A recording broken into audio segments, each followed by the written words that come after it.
السلام علیکم، یہ ہے the voice of be religious.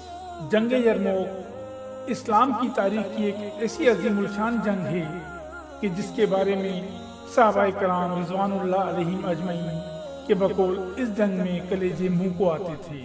رومیوں کے تیروں میں سورج چھپ جاتا، جب تیر اندازی ہوتی تو دن کی تپتی دھوپ میں شام کی تاریکی کا گمان ہوتا۔ یہ ایک طویل جنگ تھی۔ اس جنگ کا نام ہی زخمیوں والی جنگ رکھ دیا گیا، یہاں تک کہ بعد کے زمانے میں ہر اندھے، زخمی اور اپاہج کو دیکھ کر یہی گمان کیا جاتا کہ یہ جنگ یرموک کا زخمی ہوگا۔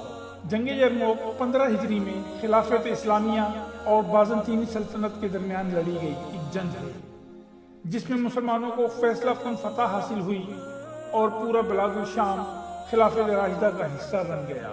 اردن میں یرموک نام کا ایک دریا ہے جہاں پر مسلمانوں اور رومی فوجیوں کے درمیان شدید جنگ چھڑ گئی تھی۔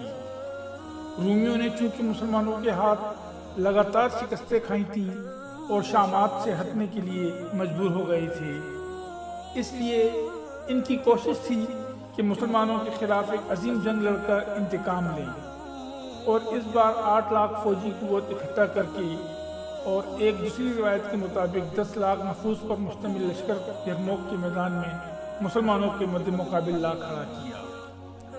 جنگ یرموک حضرت عمر بن خطاب رضی اللہ تعالیٰ عنہ کی خلافت کے دور میں 5 رجب سن 15 ہجری کو واقع ہوئی۔ یرموک کا میدان ہے، رومیوں کا بہت بڑا لشکر سامنے ہے۔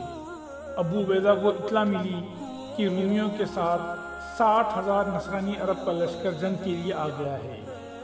ابو عبیدہ بن جراح نے لشکر کو تیاری کا حکم دیا، پر حضرت خالد بن ولید نے پکارا، اے مسلمانوں ٹھہر جاؤ، توقف کرو، رومیوں نے 60,000 عرب بھیجے ہیں، میں آج ان کی ناک خاک آلود کروں گا، میں 30 آدمیوں کے ساتھ اس کا مقابلہ کروں گا۔ یہ بات سن کر سب مجاہدین تعجب میں پڑ گئے کہ شاید خالد بن ولید کچھ طبعی کے طور پر بات کر رہے ہیں۔ ابو سفیان نے پوچھا، کیا واقعی آپ 30 آدمیوں کو لے کر جائیں گے؟ تو حضرت خالد بن ولید نے کہا، جی ہاں، واقعی میرا یہی ارادہ ہے۔ حضرت ابو سفیان نے کہا، مجاہدوں سے میری محبت کی وجہ سے میری درخواست ہے کہ تم 30 کی بجائے 7 آدمی لے جاؤ۔ حضرت ابو عبیدہ نے بھی تائید کی تو حضرت خالد بن ولید رضی اللہ تعالیٰ عنہ مان گئے۔ اب یہ 60 کا لشکر 60,000 کے لشکر سے جنگ کرنے جا رہا ہے۔ جبلہ بن اہیم غسانی نے جب دیکھا کہ مسلمانوں کا ایک گروہ آ رہا ہے تو وہ سمجھا مسلمان ڈر کر صلح کرنے آ رہے ہیں، اور حضرت خالد بن ولید سے کہتا ہے کہ میں اپنی شرائط پر صلح کروں گا، مگر حضرت خالد بن ولید نے جواب دیا، ہم تجھ سے جنگ کرنے آئے ہیں، صلح نہیں۔ جبلہ نے کہا، تو جا اپنا لشکر لے کر آ۔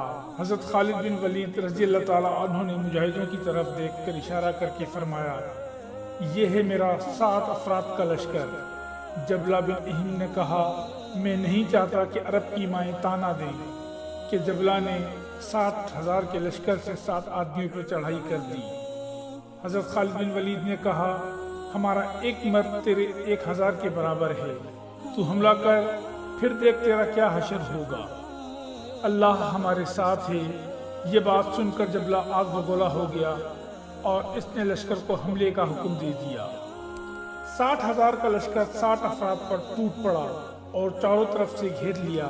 لگتا تھا یہ سمندر ان کو بہا کر لے جائے گا، لیکن اسلام کے یہ شیر دل بہادر مجاہد اس سیلاب کے سامنے ڈٹے رہے اور تیز رفتار تلوار زنی کر کے دشمن کو پاس نہ آنے دیا۔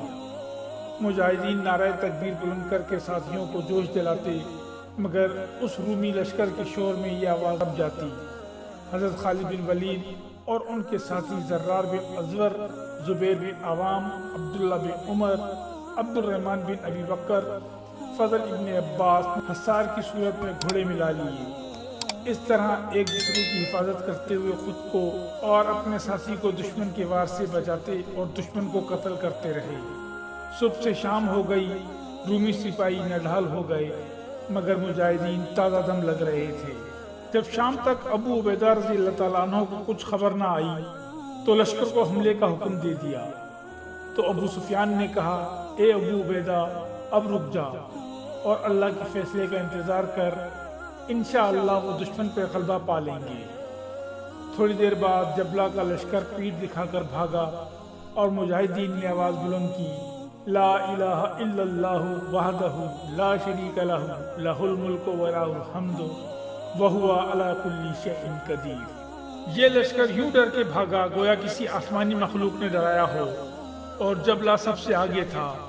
اس معرکے میں 10 مسلمان شہید ہوئے، 5 مسلمان قیدی ہوئے، رومیوں کے 5000 لوگ قتل ہوئے۔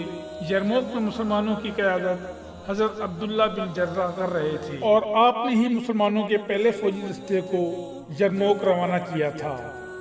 اس کے بعد سعید بن عامر کی قیادت میں مسلمان مجاہدین کا دوسرا دستہ ان کی مدد کے لیے روانہ کیا گیا۔ دونوں فوجوں میں شدید جنگ چھڑ گئی۔ رومی فوج ہزاروں میں ہلاک ہوئے یا قیدی بنائے گئے، اور کامیابی مسلمانوں کو حاصل ہوئی اور رومی فوجی پیچھے ہٹنے پہ مجبور ہو گئے۔